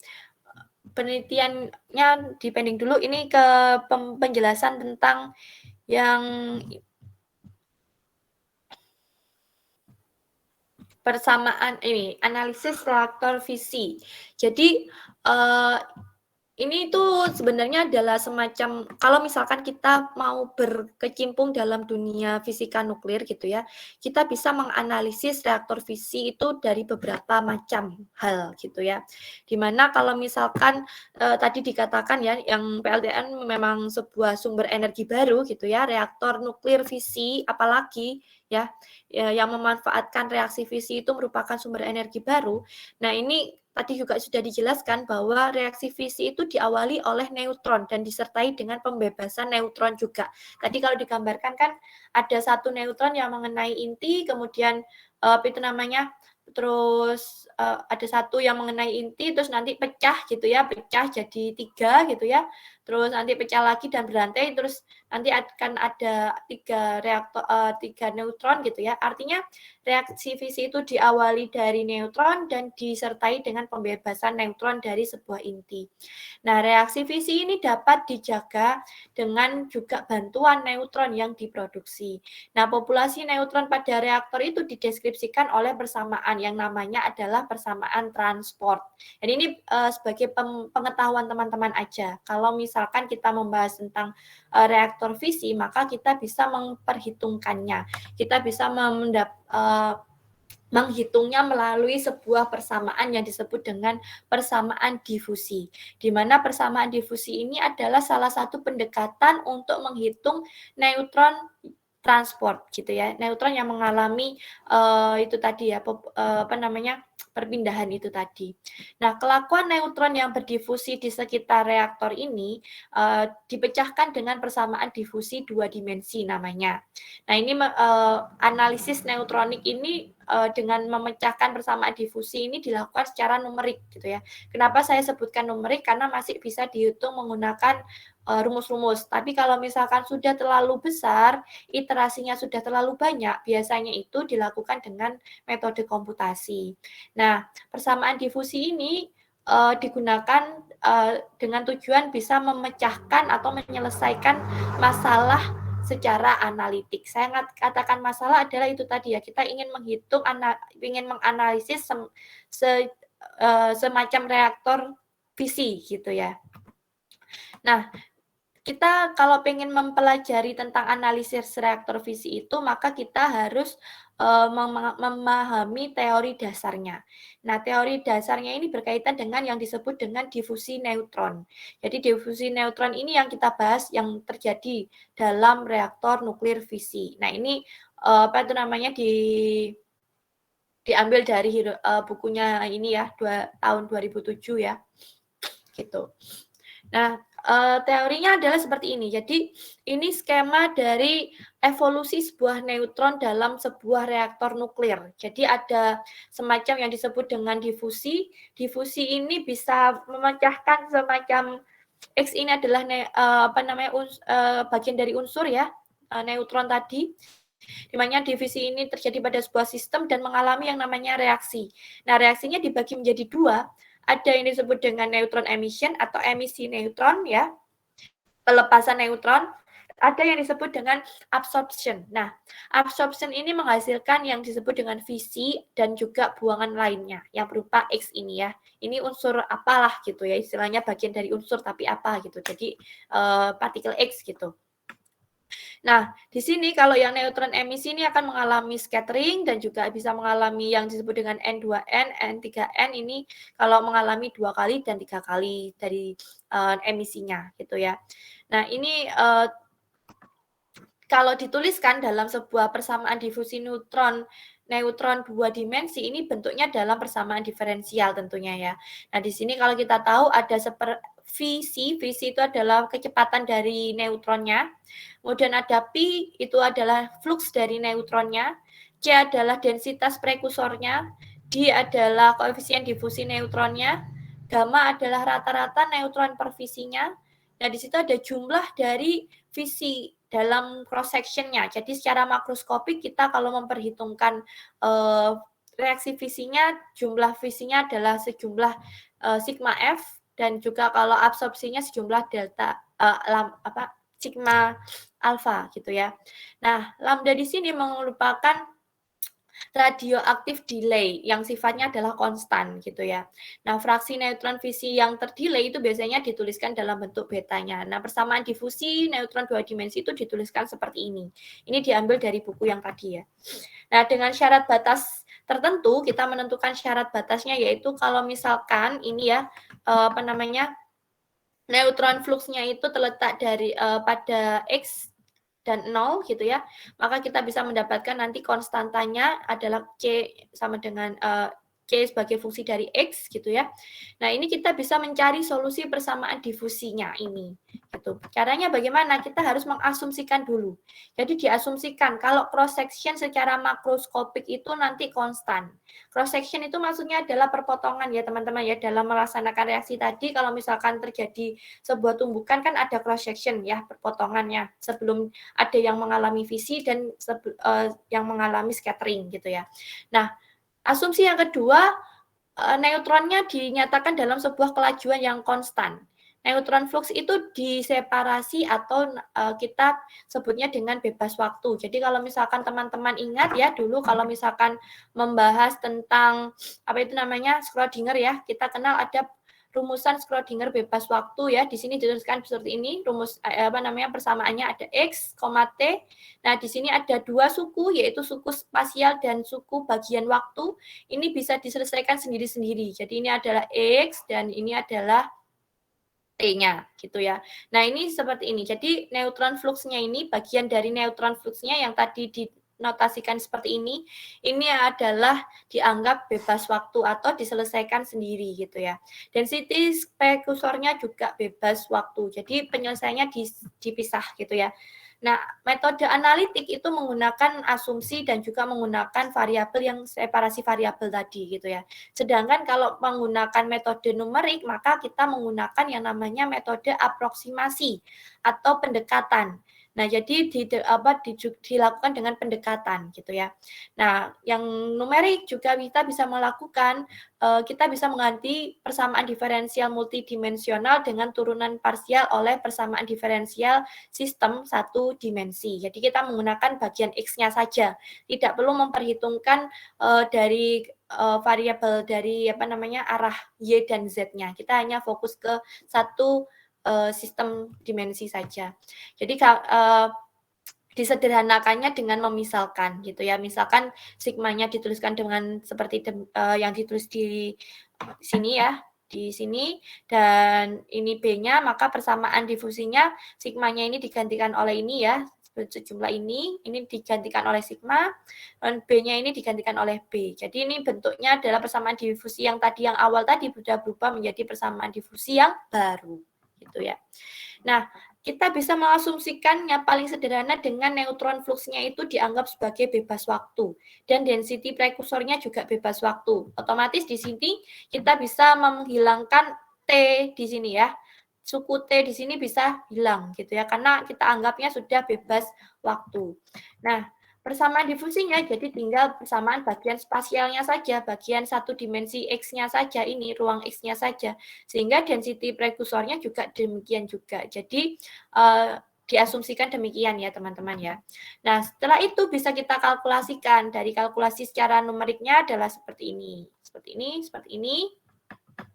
Solusinya nanti akan menghasilkan ini ya, menghasilkan semacam persamaan gelombang atau persamaan flux ya, neutron flux yang baru, yaitu semacam ini, ada dua persamaan. Nah, yang kemudian kalau itu berdasarkan asumsi. Kemudian kalau berdasarkan difusi terseparasi, maka kita bisa memperhitungkan neutron fluxnya dan density prekursornya itu dipisahkan. Kalau dipisahkan bagaimana bentuknya kita bikin separasikan di bagian waktu kita hitung sendiri, ini bagian posisi kita hitung sendiri gitu ya. Jadi ini ada bagian posisi dan bagian waktu. Jadi spasial dan waktunya dipisahkan. Ini nanti akan dihitung sendiri-sendiri tanpa menghilangkan bagian waktunya tentunya ya. Hanya diseparasi variabel saja gitu ya. Nah, kalkulasinya nanti akan didapatkan sejumlah persamaan, yaitu yang ini, persamaan difusi yang baru ini. Nah, dari sini, density seperti ini. Nah, kalau asal informasi saja, kalau kita memakai kalkulasi dari persamaan ini agak sulit dipecahkan, maka perlu menggunakan asumsi yang lain, gitu ya.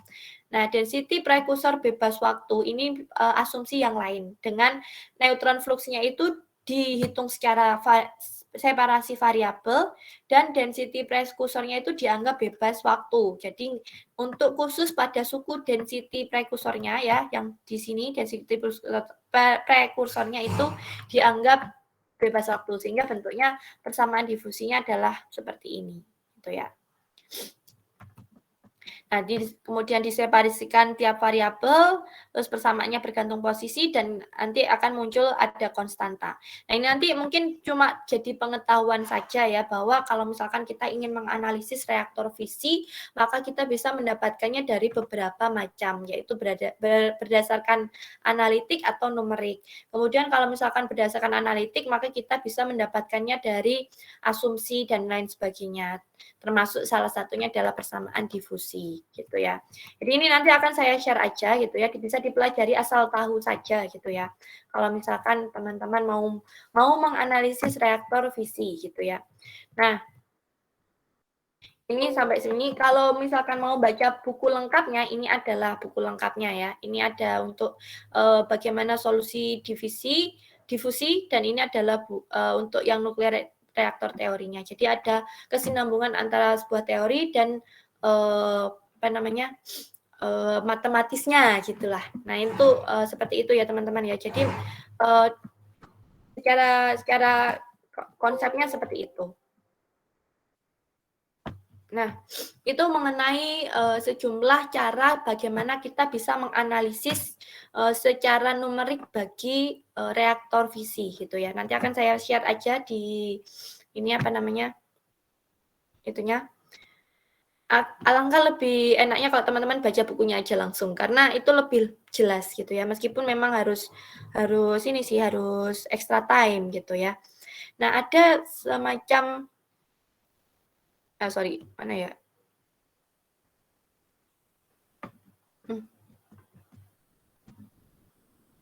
Bentar.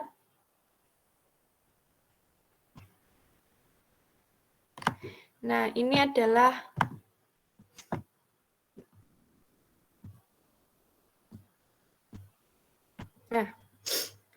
adalah semacam penelitian-penelitian yang membahas yang berkaitan atau bertopik tentang nuklir atau reaktor gitu ya.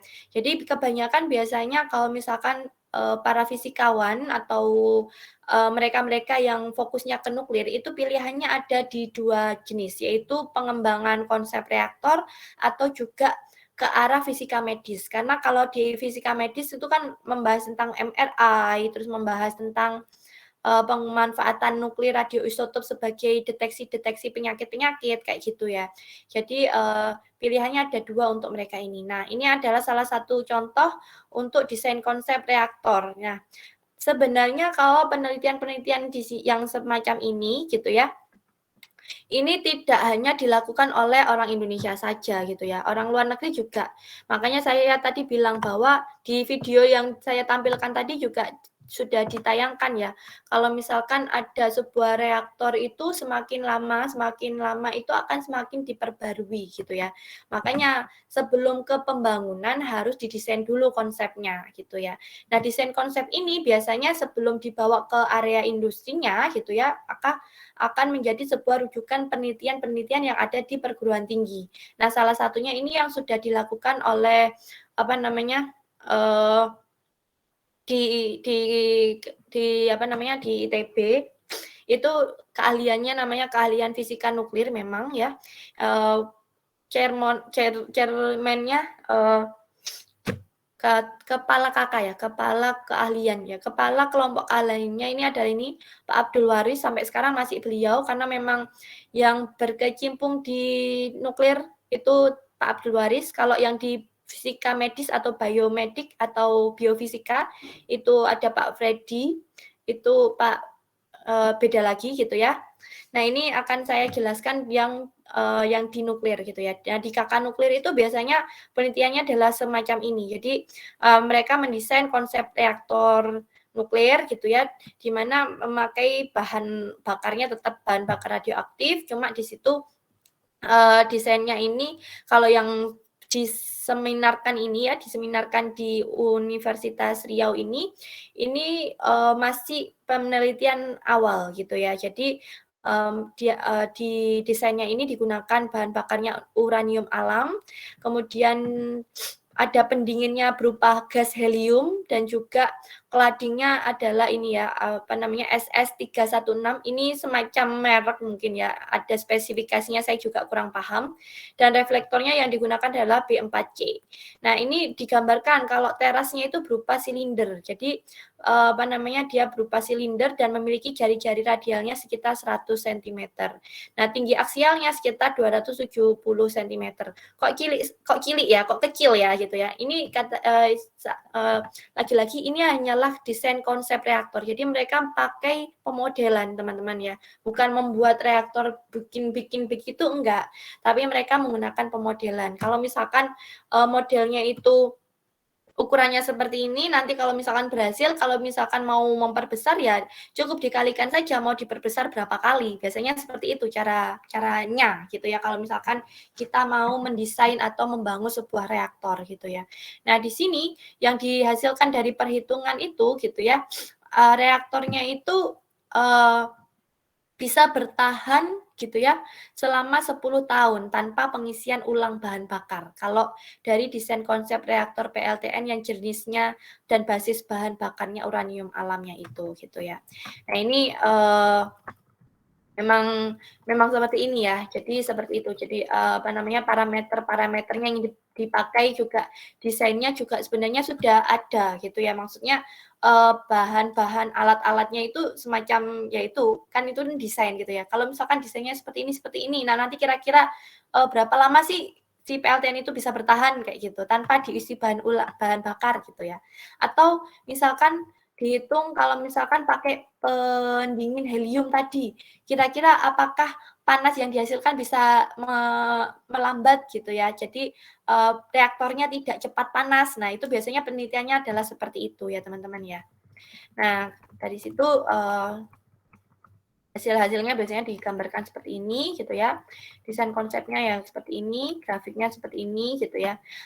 Intinya seperti kalau berdasarkan penelitian yang ini gitu ya, penelitian yang dilakukan ini itu bahwa disimpulkan bisa membuat desain konsep di mana dia merupakan jenis reaktor cepat berpendingin gas helium gitu ya, dan dia bisa berumur panjang bahan bakarnya tanpa pengisian bahan bakar ulang selama 10 tahun gitu ya. Nah, otomatis kalau misalkan sudah ada desain seperti ini, biasanya untuk ke arah jurnal internasional biasanya lebih diperdalam lagi gitu ya. Maksudnya diperdalam lagi adalah itu namanya dibikin itu tadi kan baru penelitian awal ya, biasanya lebih dibikin lebih kompleks lagi. Kalau misalkan diberi gangguan seperti ini, seperti itu, letak geografisnya bagaimana, terus misalkan ada gangguan gempa seperti apa. Nah, jadi seperti itu. Jadi perjalanan panjang dalam membuat sebuah reaktor, membangun sebuah reaktor itu juga harus memperhatikan banyak hal terkait dengan parameter pokoknya yang terdiri dari bagaimana spesifikasi bahan-bahan penyusunnya, terus juga kondisi geografisnya, terus juga nanti kemungkinan efek-efek gangguan dari luar, dan sampai bagaimana cara untuk bisa menyelamatkan kalau misalkan terjadi semacam ini, semacam apa itu namanya, semacam ini, apa namanya itu, semacam ledakan, seperti itu juga diperhitungkan. Biasanya seperti itu ya, teman-teman ya. Ini mungkin yang bisa saya bagi penjelasannya adalah itu ya, mengenai bagaimana sih membuat dan juga menciptakan sebuah reaktor nuklir gitu ya. Jadi membangun reaktor nuklir gitu. Cerita singkatnya seperti itu. Silakan, mungkin ada pertanyaan dulu dari apa yang sudah saya jelaskan hari ini. Mohon maaf Bu, mengenai tugas minggu depan yang kelompok itu ada minimal berapa referensi yang harus dipakai tidak ya Bu? Sesuai kesepakatan saja dari teman-teman, kira-kira gimana?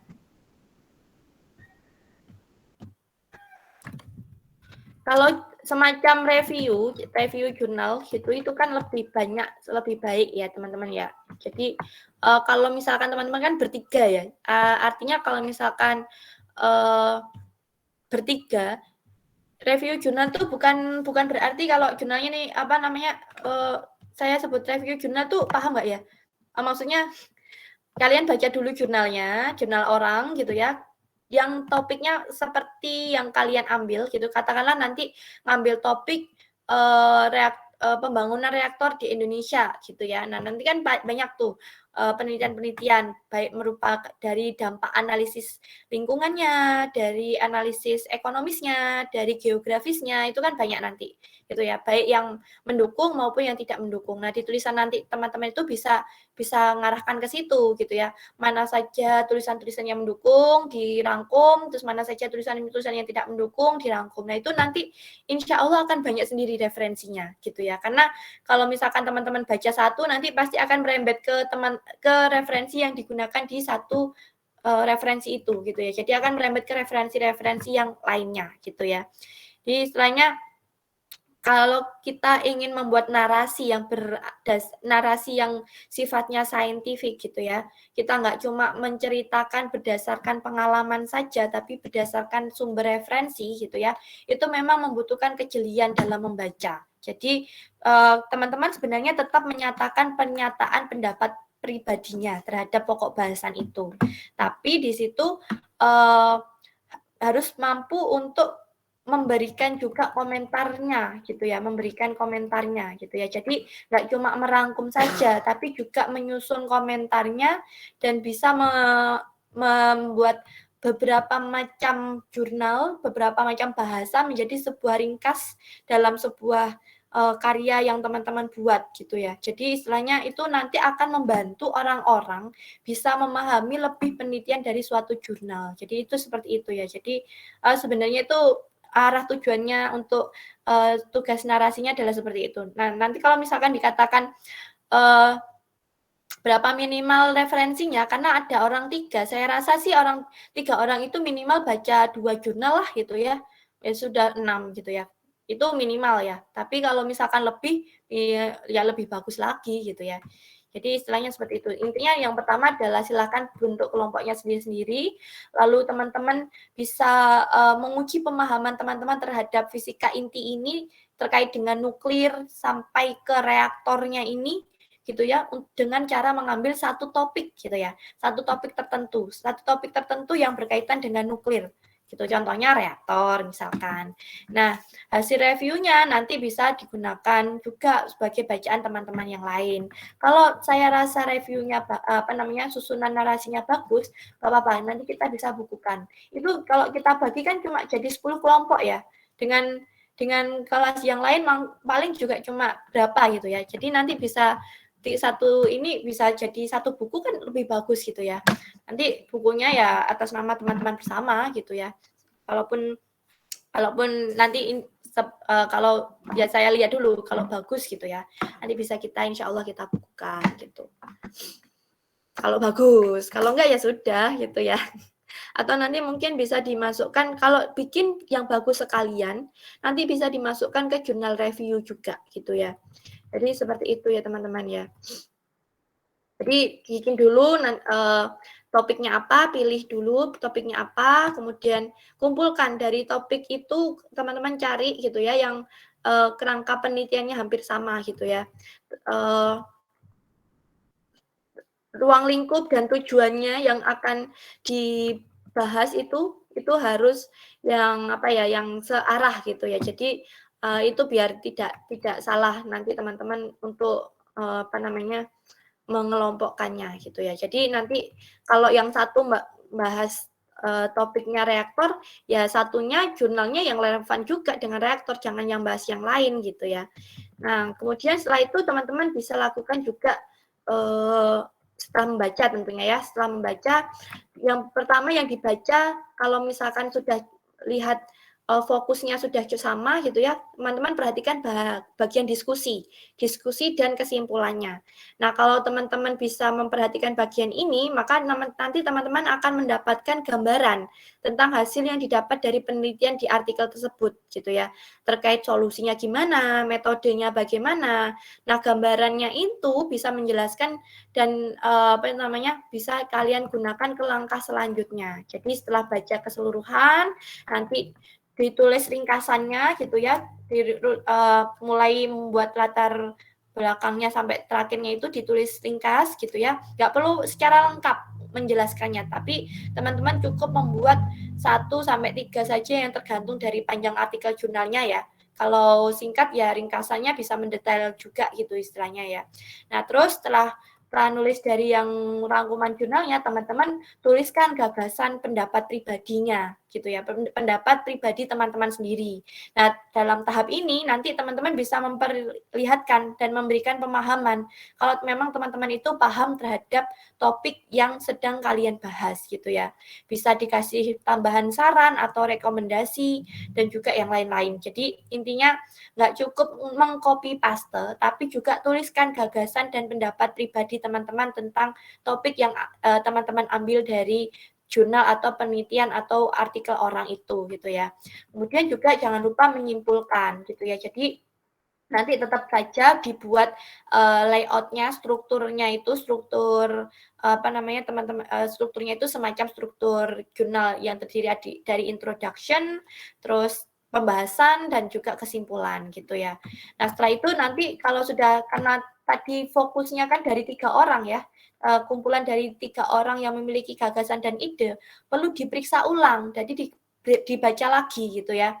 Jadi kalau misalkan dibaca lagi nyambung nggak sih yang sudah dibahas dari 3 orang itu gitu ya.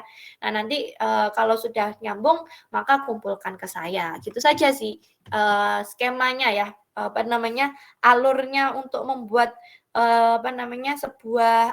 sebuah ini saya katakan apa ya, kalau review jurnal juga saya nggak mewajibkan itu jurnal gitu ya, boleh dari buku, boleh dari website, boleh dari yang lebih baik dari jurnal gitu ya, tapi nggak cuma jurnal aja gitu ya. Itu. Jadi kalau ditanyakan banyak review banyak referensinya berapa, saya bebaskan ya. Minimal 6 lah, satu orang baca 2 lah minimal itu udah. Dan itu sangat sedikit sekali gitu ya. Kalau misalkan membuat sebuah gagasan biar lebih kaya ya lebih banyak bacaan gitu ya. Gitu ya. Mungkin itu yang bisa saya berikan sarannya. Mungkin yang lain, pertanyaan yang lain? Apakah ada pertanyaan yang lain? Ingin bertanya Bu, untuk deadline-nya itu kapan Bu? Apakah minggu depan atau kita ujiannya UAS-nya kapan toh? Sudah muncul jadwal UAS belum ya? Kalau sesuai jadwal sekarang pertemuan ke-14. Berarti 2 minggu lagi sepertinya Bu, iya. Oh iya, 2 minggu lagi ya. Kalian minta waktu kapan? Seminggu cukup nggak?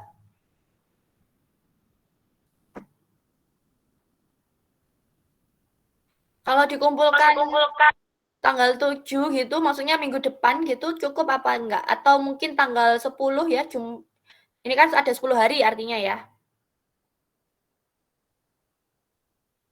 Atau tanggal 11 hari Sabtu, terus nanti supaya bisa saya rekap. Jadi nanti kalau misalkan nilainya sudah mencukupi, teman-teman nggak ikut UAS juga boleh gitu ya. Jadi di minggu UAS-nya itu bisa free aja, nggak apa-apa, nggak ikut UAS gitu ya.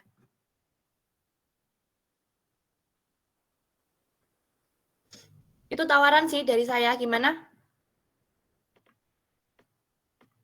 Kalau tanggal 11, jadi ada 11 hari.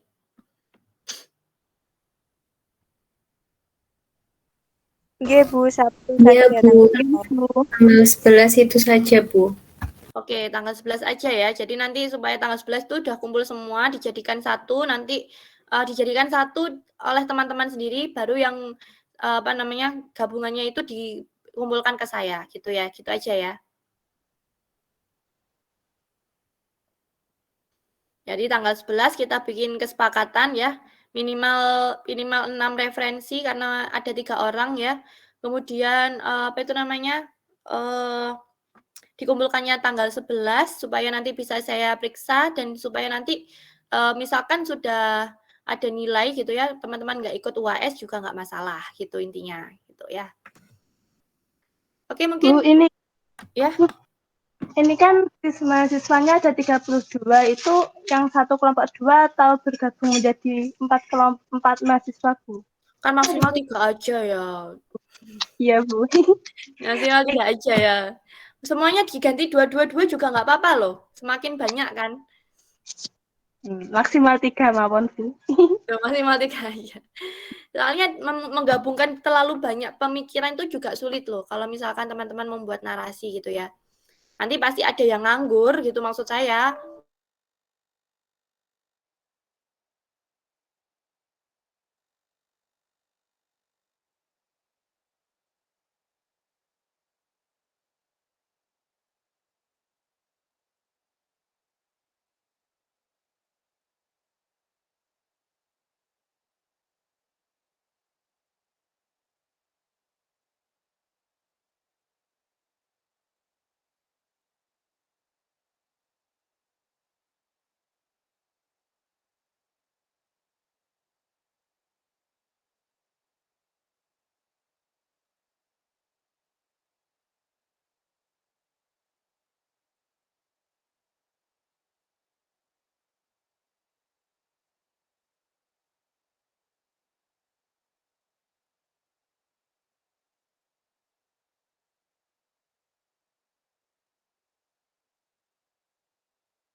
Mohon maaf koneksinya saya terlepas, mohon maaf ya.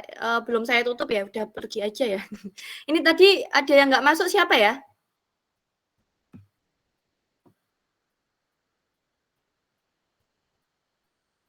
Melina sakit, Bu.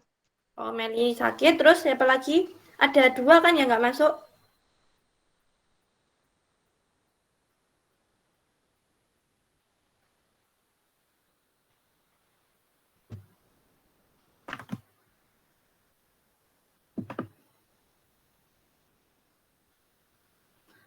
Ada 2 ya? Siapa ya yang nggak masuk ya? Ini udah terlanjur keluar ya, beberapa udah terlanjur keluar ya. Ya sudahlah, mau saya share kehadiran di Gmeet, di Gform. Ya sudah nggak apa-apa. Nanti silakan yang nggak masuk laporan di grup ya.